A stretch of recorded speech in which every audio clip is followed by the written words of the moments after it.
contraer ese mismo compromiso con otra persona, ¿correcto? Eso es excluyente. Decidiste ejercer esa función, quedas apartado de ejercer otra adicional. ¿Y qué significa exclusivo? Cuando te casas, tienes obligaciones exclusivas para con tu pareja. Esas obligaciones las puedes cumplir con otra persona, no debes. Ese es exclusivo y lo otro es excluyente. Así funcionan las competencias también.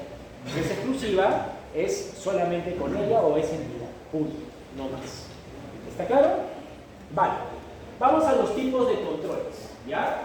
Cuando aplicas el principio de separación o división de poderes, también tienes que ser consciente que este principio va a contribuir a que haya garantía de control. A ver, pregunta de parcial. Para ver cómo nos va a ir la próxima semana. ¿Cuáles son las tres condiciones indispensables para que haya garantía de control? Imparcialidad, independencia, Especialidad. Muy bien, ¿ah? Agradezca que por ella me voy a tocar el corazón en el parcial. Bien, bien.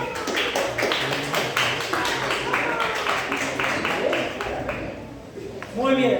Bueno, entonces, esas garantías de control, la independencia, la imparcialidad y la especialidad, se van a tratar de asegurar a través de la vigencia efectiva del principio de separación o división de poderes.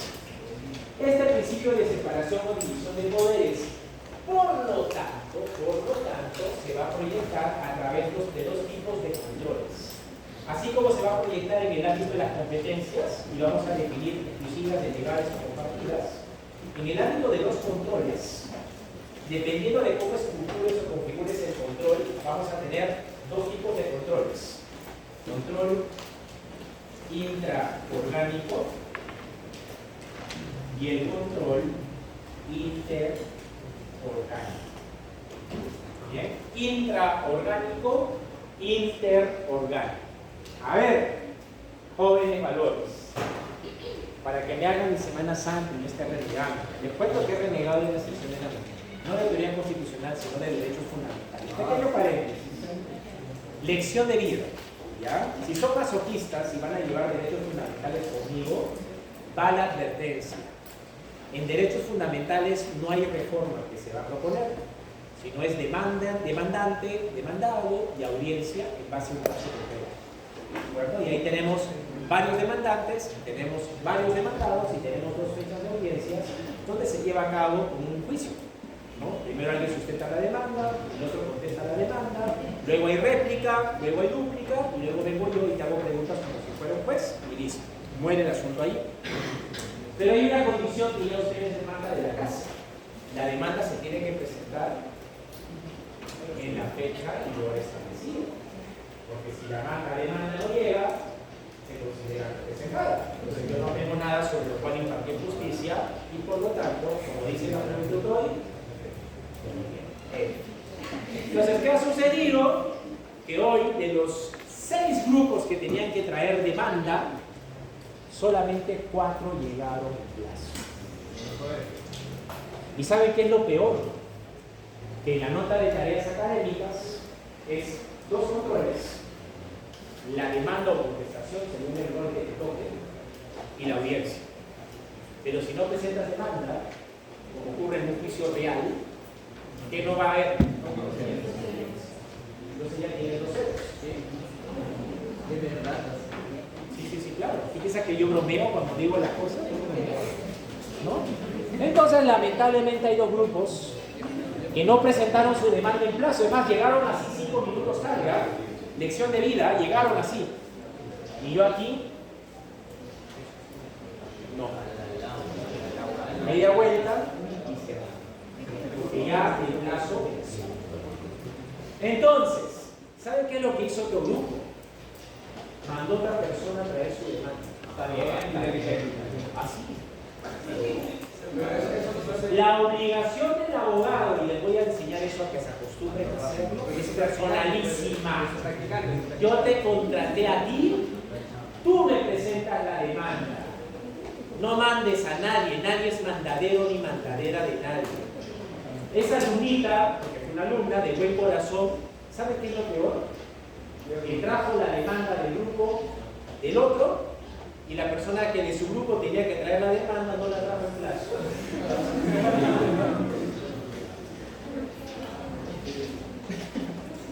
O sea, yo le dije, o sea, no traes lo que realmente te debe interesar a ti, traes lo de otro grupo. No entiendo.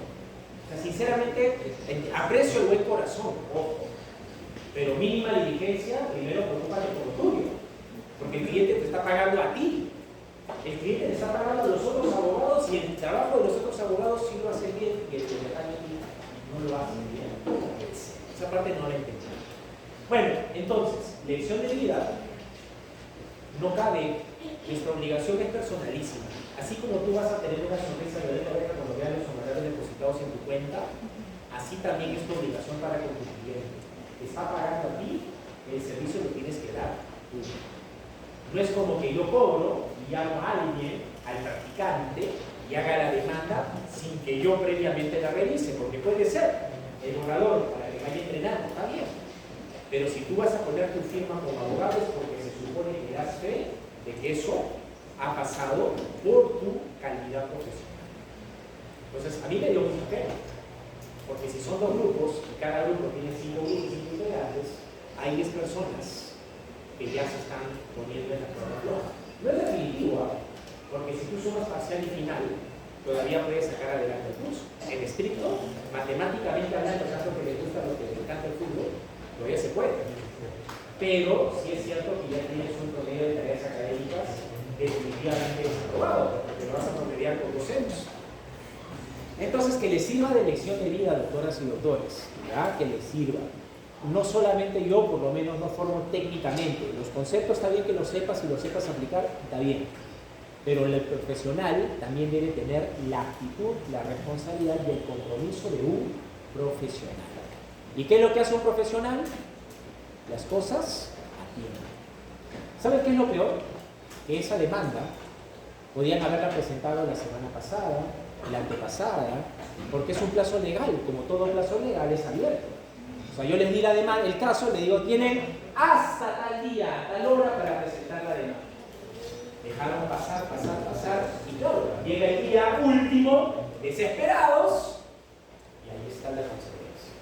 Yo les dije, ¿por qué no le entregaron la semana pasada, la semana antepasada? Yo estaba acá. Pero es gente muy consciente, ¿eh? A diferencia de algunos que conozco, ¿no? Esta gente que es consciente, digo, sí, yo tengo razón. Aceptamos nuestra responsabilidad, nos merecemos eso. Está bien, eso nos va a formar para que la próxima ya no hagamos eso, porque sí nos confiamos. He realizado más la gente, porque ustedes han presentado el avance, pero ¿de qué sirve el avance si no se presenta el trabajo final? Y si no se presenta el trabajo final, ¿qué cosa no va a haber? Exposición, pues porque no hay producto. Cuidado, ¿eh? Y no me vengan con que mandé a mi practicante, porque soy el socio principal del estudio y no tengo tiempo para venir a estar dejando la demanda en el concurso. Así que mandé a mi practicante y ahí está la demanda presentada. ¿No se puede hacer o no lo de...? No, cuando seas abogado o abogada, haz con tu calidad profesional lo que tú quieras, pero mientras estés bajo mi yugo, yo te voy a enseñar cómo tienes que ser profesional en la carrera. Y el día que no tengas practicante, tienes que ser consciente que te tienes que bajar tú e ir a ingresar la demanda porque es el compromiso que tienes con tu cliente. En este caso, el compromiso es conmigo y ustedes.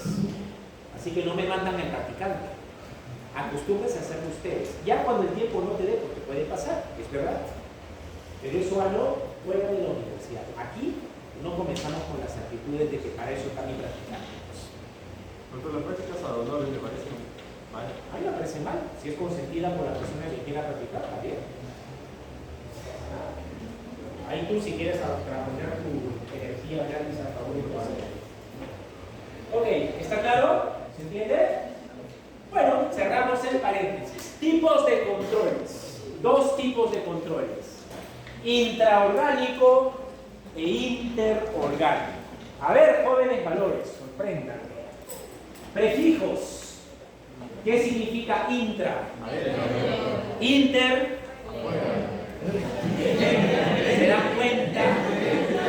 ¿Se dan cuenta cómo pensamos tan ligeros al pensar, siempre pasa lo mismo.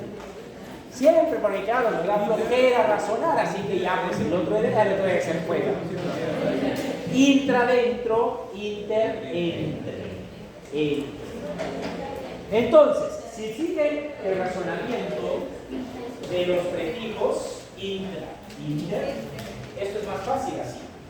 Porque un mecanismo de control es intraorgánico, intra, cuando, escuchen, orgánica y funcionalmente, opera dentro de la misma entidad. Escuchen primero, ahorita les voy a explicar. Acuérdense que yo, con ejemplitos siempre. Entonces, primero, un mecanismo de control se califica como intraorgánico, porque es un mecanismo de control que opera orgánicamente dentro y funcionalmente de la misma entidad. ¿Qué significa orgánicamente? Está dentro de la entidad y que funcionalmente solo actúa dentro de la misma entidad. No actúa hacia otra entidad, se mantiene ahí dentro. Por ejemplo, a ver, el refrendo ministerial, orgánicamente, ¿en dónde está? En el Ejecutivo. Y funcionalmente, ¿entre quién y a quién opera? Ministro al presidente. Sigue estando dentro de la esfera del Ejecutivo. Intraorgánico. Otro ejemplo, la Comisión de Ética del Congreso. Orgánicamente, ¿en dónde está? En el Legislativo. Y funcionalmente, ¿respecto de quiénes opera? De los congresistas. Es intraorgánico. Intra, ¿por qué? Porque está dentro de la entidad y funcionalmente opera solo dentro de la misma entidad. No se proyecta hacia otra institución. ¿Está claro? ¿Se entiende? A ver, doctoras y doctores, ustedes, ejemplo de control intraorgánico. Pregunta de parcial.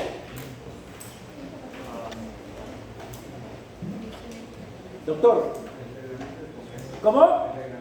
¿El reglamento del Congreso es un mecanismo de control? ¿Qué controla el reglamento del Congreso? ¿Controla el reglamento del Congreso? Primera noticia, mi querido doctor. Que el reglamento del Congreso establezca límites que puedan ser controlados es otra cosa. Pero el reglamento en sí no controla nada. Doctor Valera. El Tribunal o el Consejo de Ética del Colegio de Abogados. Ok, el consejo, lo que decía la doctora, ¿no?, que tanto le gusta, el Tribunal de Ética del Colegio de Abogados, muy bien. Es intraórgano, solamente actúa dentro del propio Colegio de Abogados y respecto de los abogados que están colegiados en él. No puede actuar el Colegio de Abogados de Lima con su Tribunal de Ética con el que está colegiado en el Callao, porque sus obligaciones es para con el Colegio de Abogados de Lima. Muy bien, me gusta. ¿Qué más? Otro ejemplo. Doctora.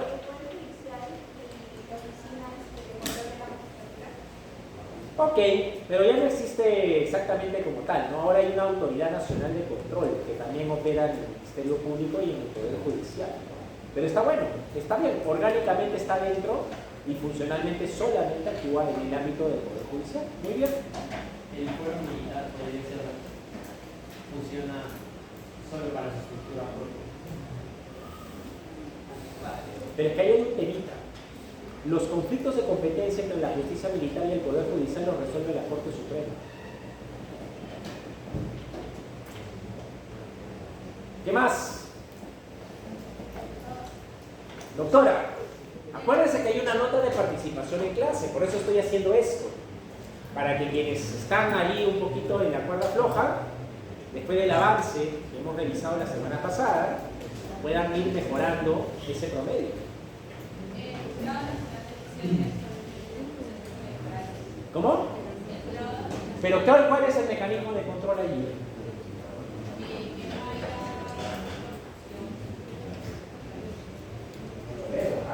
Acuérdense que tiene que ser un mecanismo de control o un organismo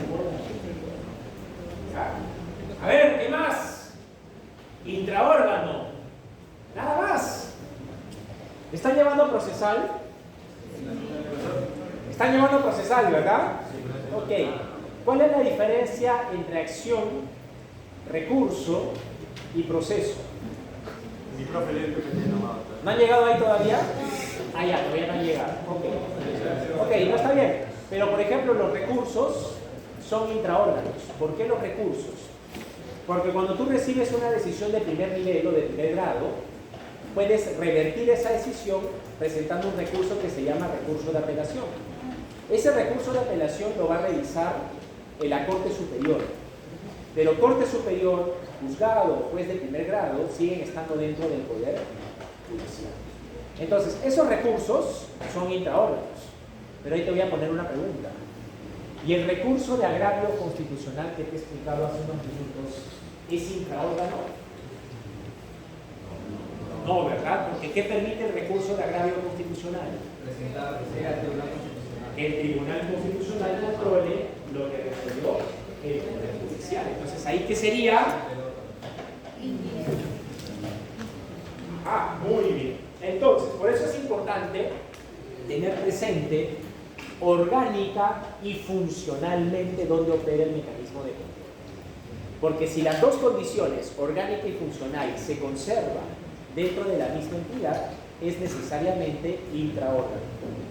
Si en cambio, orgánicamente puede estar en una entidad, pero funcionalmente se proyecta respecto de otra entidad, entonces ya no es intraórgano, sino es interórgano. Entonces, ¿qué es un mecanismo de control interórgano? Es un mecanismo que opera de una entidad hacia otra entidad. Por eso es entre, no fuera, entre entidades. ¿De acuerdo? Por ejemplo, el voto de censura, ¿de dónde a dónde va? Del Congreso al gobierno, ¿correcto? Orgánicamente el voto de censura está dentro del Congreso, es de iniciativa parlamentaria.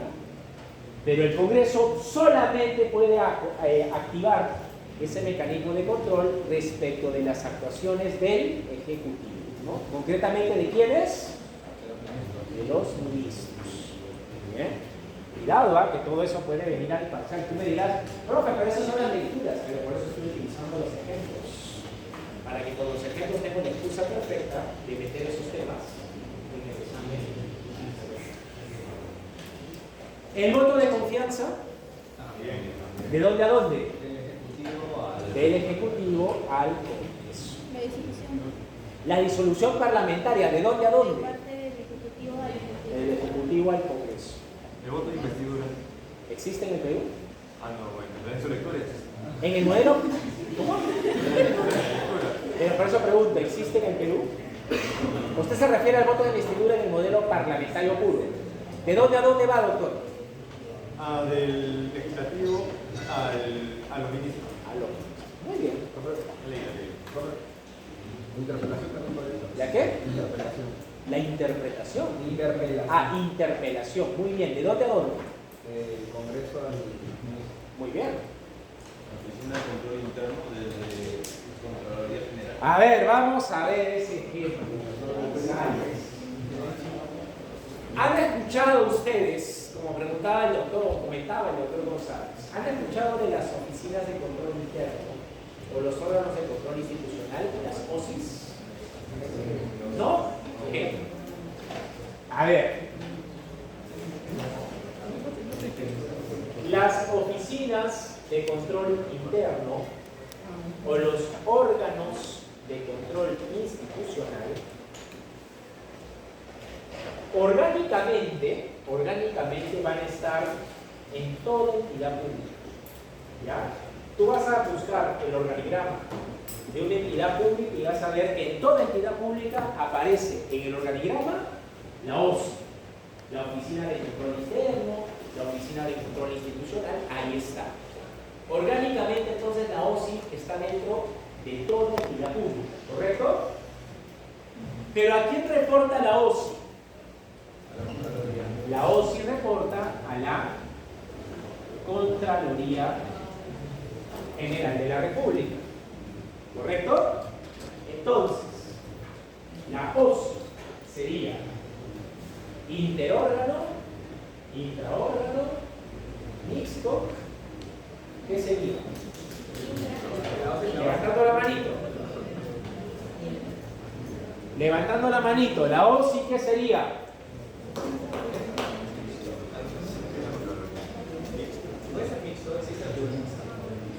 Mixto lo dije por decir, pero no hay mixto. Es inter. ¿Por qué es inter?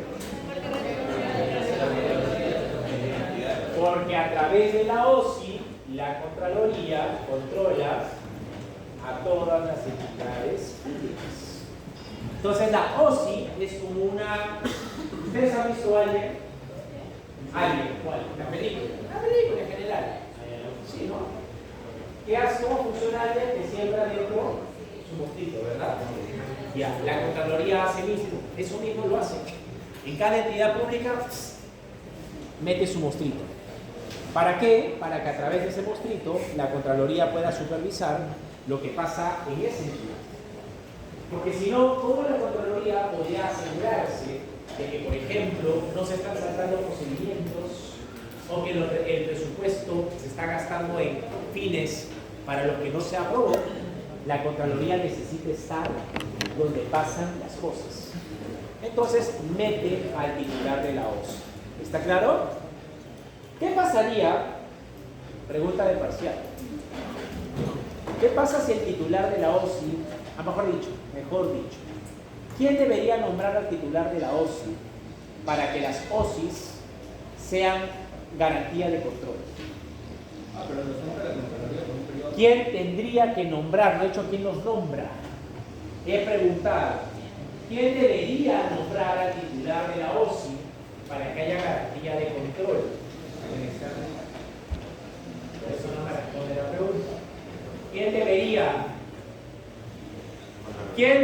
nombrar al titular de la OSI, al jefe de la OSI, para que la OSI sea una garantía de control?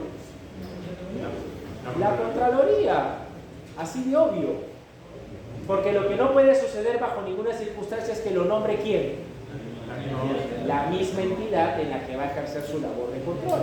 Porque si yo soy el jefe de Indecopi, el presidente de Indecopi, y yo nombro al jefe de la OSI, cuando el jefe de la OSI me incomode, ¿qué voy a hacer con él? Lo voto.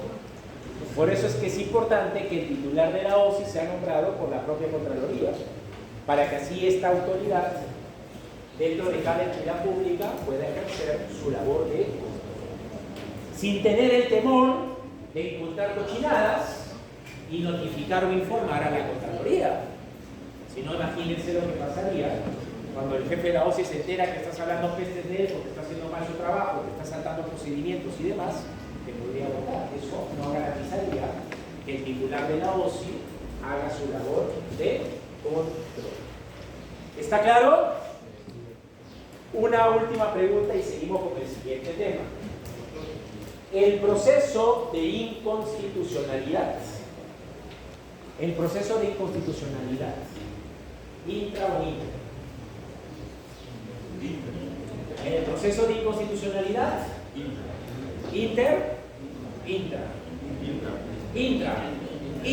Ajá. ¿Cómo así? Intra, ¿por qué? Intra. ¿O mixto? Inter. ¿Cómo así? El que comete el proceso de inconstitucionalidad y el Tribunal ¿En Constitucional. qué comete? Claro que lo comete. ¿Cómo se comete el proceso de inconstitucionalidad? Recuérdense que para mí las palabras me hacen ruido cuando no son las correctas. El proceso se comete. ¿Con quién están llevando a procesar? No para echarle la culpa al profe, sino para decirle, compadre, oye, mira cómo están hablando tus alumnos, de velocidad. Es inter. ¿En ejercicio de qué derecho?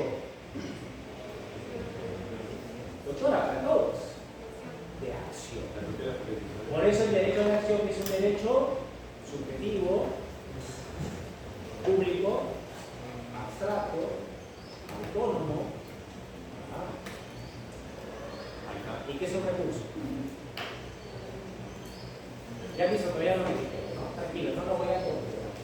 Pero está bien, ¿no? Está bien, está bien.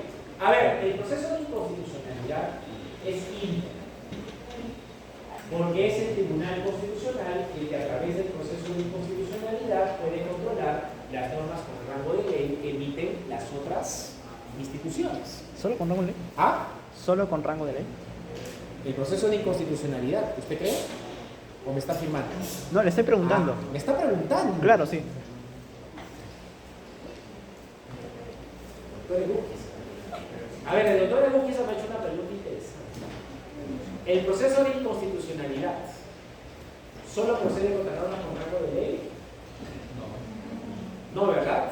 ¿Contra qué normas de qué otro rango procede? De rango inferior de la ley, ¿verdad?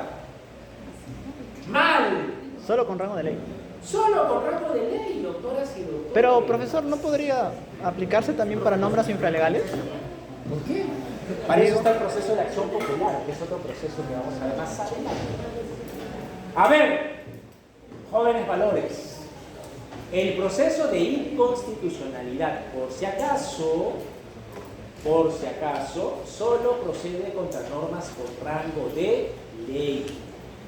Si tú quieres cuestionar la constitucionalidad de una norma de rango inferior a la ley, léase un decreto supremo, un reglamento, un decreto de alcaldía, una resolución administrativa con alcance general, para eso tienes otro proceso que se llama acción popular.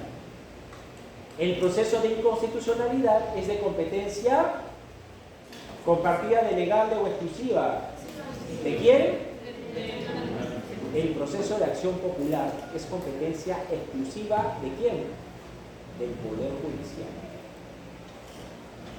Entonces, el proceso de inconstitucionalidad es un mecanismo de control interorgánico, porque opera entre el Tribunal Constitucional, que es el que conoce ese proceso, y controla a través del proceso de inconstitucionalidad a qué entidades, las que emiten normas con rango de ley, que son gobiernos regionales, municipalidades, Congreso, Ejecutivo, que son los que aprueban normas con rango de ley. Entonces, el proceso de inconstitucionalidad es interorgánico. Una pregunta, profesor. ¿Y los casos específicos donde el Poder Judicial va a inaplicar una norma, Eso es control difuso. pero no sería casi lo mismo que la acción de inconstitucionalidad? No, Porque es para un caso en específico. pero el proceso de inconstitucionalidad es para un caso específico. No es para general. Entonces, ¿cómo va a ser? O sea, ambos de una u otra forma desnaturalizan la ley en un caso especial. Uno en un caso específico y otro en un caso esa general. diferencia es sustancial. Es sustancial porque le pongo un caso. A ver, ¿qué pasa si el doctor Egúquiza, que me hace siempre preguntas buenas y puede ser que nos sirva además para lo que pregunta el doctor, entre cuándo, dónde? ¿Cómo? Dígalo. ¿Cómo? ¿Dónde va a entrar esto que me está preguntando el doctor? En nuestra mente. Es examen parcial. Entonces le agradecen al doctor Egúquiza por hacer preguntas de procesal constitucional. Bien, porque suena. Entonces, el control difuso y el control concentrado se llaman controles porque evidentemente en ambos casos hay una actividad de contrastar si la norma que se va a utilizar o se va a aplicar es constitucional o no. Pero hay diferencias sustanciales, por eso a mí me extraña un poquito la afirmación, porque creo que es muy distinto decir la inaplico un caso a dejar a que la norma deje de estar vigente. O sea, no es un asunto menor. Y te voy a poner un ejemplo que te doy para que se entienda. Supongamos que el doctor Egúquiza me debe plata y hay una ley que establece que el acreedor le puede solicitar al juez que embargue todas las cuentas bancarias del deudor para asegurar el cobro de su deuda. ¿Ok? Entonces, repito, el doctor Egúquiza me debe plata. Y el doctor Egúquiza no me quiere pagar y para mi sorpresa abro el diario oficial del peruano y encuentro una norma que dice que ahora yo puedo pedirle a un juez que embargue todas las cuentas bancarias del señor deudor para asegurar el cobro del deudor. Presento el escrito, la demanda, el juez en cuestión, evalúa el caso y ¿qué puede darse con la sorpresa? Que resulta que el señor Egúquiza es pensionista y no tiene cuentas bancarias. tiene una sola cuenta bancaria. En esa única cuenta bancaria, él recibe su pensión mínima vital. La pregunta es, si tú eres el juez, ¿aplicas esa ley? No puedes, porque le estás quitando su sostén mínimo de supervivencia. Entonces, por las circunstancias particulares en las que se encuentra el señor Egusquiza, esa ley no se va a poder aplicar porque violaría el derecho a la pensión del doctor Egusquiza. ¿Se entiende? Eso es control difuso porque va sin aplicar la ley al caso de Egusquiza versus Donaire. Pero la ley va a seguir vigente. En otras circunstancias y para otros casos, la ley sí se podría aplicar sin ningún problema. Esto que acabo de hacer lo puede hacer cualquier juez en el Perú. Cualquier juez en el Perú, sí, claro. Control difuso lo puede hacer cualquier juez en el Perú. Ahora, el tema es este. Caso número 2. El señor Egusquiza me debe plata y hay una ley que dice el demandante, el acreedor puede pedirle al juez el embargo de todas las cuentas bancarias del deudor, incluso las previsionales, o sea, las de pensiones. Pregunto, ¿cuántas y cuántos consideran que esa ley es constitucional? Nadie, ¿verdad? Porque si ustedes no me creen, la Constitución dice que los fondos de la seguridad social, incluyase o considérese pensiones, son intangibles, intocables. Entonces, esa ley, así planteada, resulta contraria a la Constitución. Entonces, puede darse el caso que los jueces la inapliquen en los casos en los que se invoca, pero eso no excluye la posibilidad de que en simultáneo pase ¿qué cosa? Un proceso de inconstitucionalidad contra esa ley, y ahí el tribunal, si declara fundada la demanda, ¿qué va a suceder? Que esa ley ya no va a estar vigente, ergo, ya nadie la va a poder invocar a su favor. Entonces, los dos mecanismos son de control, pero las diferencias sí son sustanciales, o sea, sí es muy importante tener claro que si inaplica un caso, no deja de significar que la norma siga vigente para otros casos. El otro, la norma simple y llanamente se expulsa del ordenamiento jurídico y ya nadie, después de esa sentencia, podría eventualmente invocarla a su favor. ¿De acuerdo? El control difuso lo vamos a ver más adelante y solamente lanzo la pregunta. ¿El Tribunal Constitucional puede aplicar control difuso? ¿El Tribunal Constitucional puede aplicar control difuso? No, solo el Poder Judicial. ¿Ah? ¿Puede? No. Vamos a ver más adelante. No puede, profe. Porque eso toca en la tercera unidad. Poder Judicial nomás. Ya vamos a llegar a eso, no sé qué. Ok, hasta aquí está claro. Entonces, mecanismos de control intraorgánico son los que orgánica y funcionalmente están dentro de la misma entidad. Interorgánico es aquel que opera entre entidades. ¿Está claro? ¿Se entiende? Ok, preguntas, dudas, inquietudes hasta aquí. A ver cómo vamos.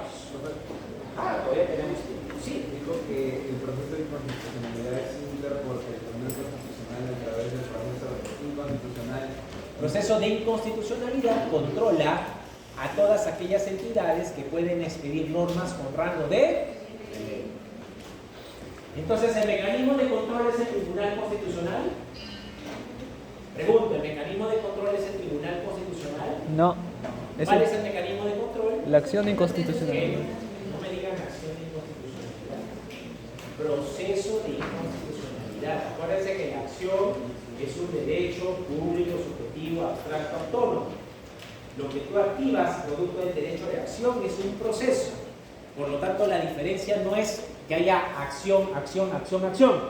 La diferencia es que hay proceso, proceso, proceso, proceso. Pero la acción es la misma. El proceso que inicies va a depender de lo que tú estés viendo. ¿Estamos claros? Ok. Muy bien. ¿Hasta aquí alguna pregunta? Ok. Entonces, en aplicación del principio de separación o división de poderes, bien, en aplicación del principio de separación o división de poderes, es que entonces vamos a empezar a distribuir competencias y responsabilidades, ¿verdad? Porque en virtud de este principio debemos evitar que el poder esté concentrado en pocas manos. La pregunta aquí es, ¿y en base a qué criterios es que vamos a asignar esas competencias o responsabilidades? Para efectos del curso vamos a estudiar dos criterios. El primer criterio, en base al cual vamos a ver cómo se asignan competencias, es en base al territorio, y dependiendo de cómo asignemos competencias a lo largo del territorio, vamos a hablar de formas de Estado.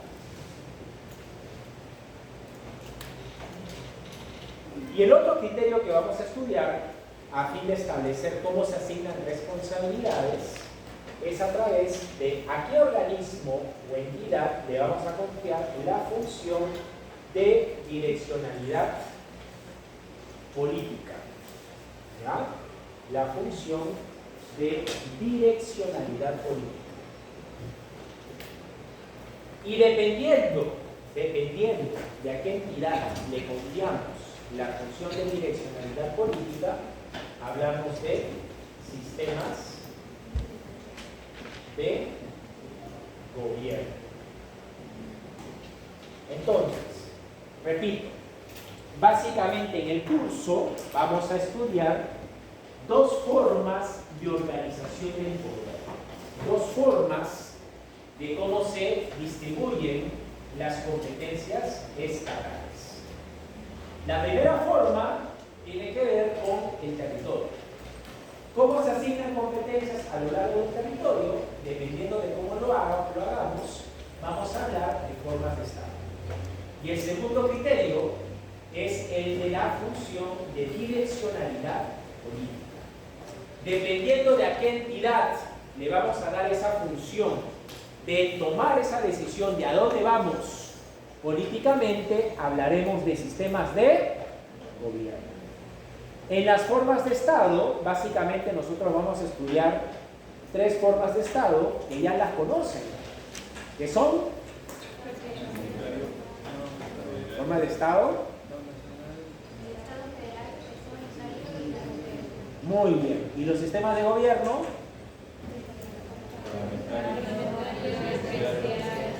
Ok, el semipresidencial no lo vamos a estudiar. Vamos a estudiar el parlamentario, vamos a estudiar el presidencial y el sistema de gobierno peruano. Bien, ahí haremos el parlamentario, el presidencial y el sistema de gobierno peruano. Bien, ahí cuando hablemos del sistema de gobierno peruano hablaremos un poco de esta nueva estructura del Congreso que tanto le preocupa al doctor Cutupa, de tener ahora un Congreso bicameral. Y es por cierto el Congreso que vamos a elegir en 2026. Así que, mucha atención. ¿Ah? ¿Usted es naranja, doctor? Uy, no. Doctor, pero ¿Interpreta mi silencio? no respeto, doctor. Entonces, preguntas, dudas, inquietudes hasta aquí. Nada. Hasta sistemas de gobierno entra para el parcial. O sea, no me refiero a parlamentario presidencial, sino hasta lo que acabo de decir. ¿Ya? No les voy a preguntar propiamente por descentralización o Estado unitario, pero hasta esto último que acabo de decir, siempre para el examen parcial. ¿Bien? ¿Está claro? ¿Alguna duda antes del parcial? ¿Cuántas preguntas va a hacer, profe? 10. ¿Va a marcar? Para marcar, para desarrollar, para poner verdadero o falso. Como en ciencia política, doctor, un poquito de todo. ¿Cómo? ¿Qué cree, mi querida doctora? ¿Usted estuvo el primer día de clases?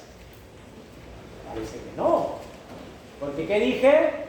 Que en el examen parcial ni final entran las lecturas. Solo clases. El problema, no lo digo por usted porque sí, yo lo he visto que ha estado presente, pero el problema es que algunos aliviados dicen, no entran las lecturas. Pero hay gente que ni siquiera ha leído las lecturas y ni siquiera ha estado en clase. Entonces yo no entiendo de qué es el alivio de que no entran las lecturas cuando en realidad el examen se hace difícil para quienes no han estado en clases. A ellos sí se les va a hacer cuesta arriba, porque yo sí voy a preguntar ejemplos o casos que he explicado en clase.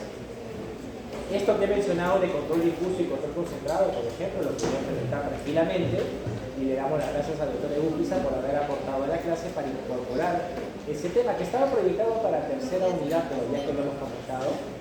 Gracias, doctor, por siempre tan gentil. Doctor, hasta hoy ya viene ya todo, ¿no? O sea, hasta hoy ya... Hasta acá.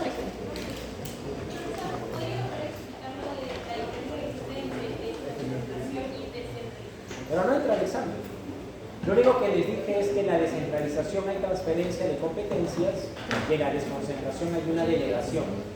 Pero nada más dije eso, porque todo lo demás del principio que se aplica para resolver conflictos, tal, eso tiene que ver más bien con lo que vamos a ver después, que son formas de Estado. ¿Alguna otra pregunta más? Muy bien, nos vemos la próxima semana.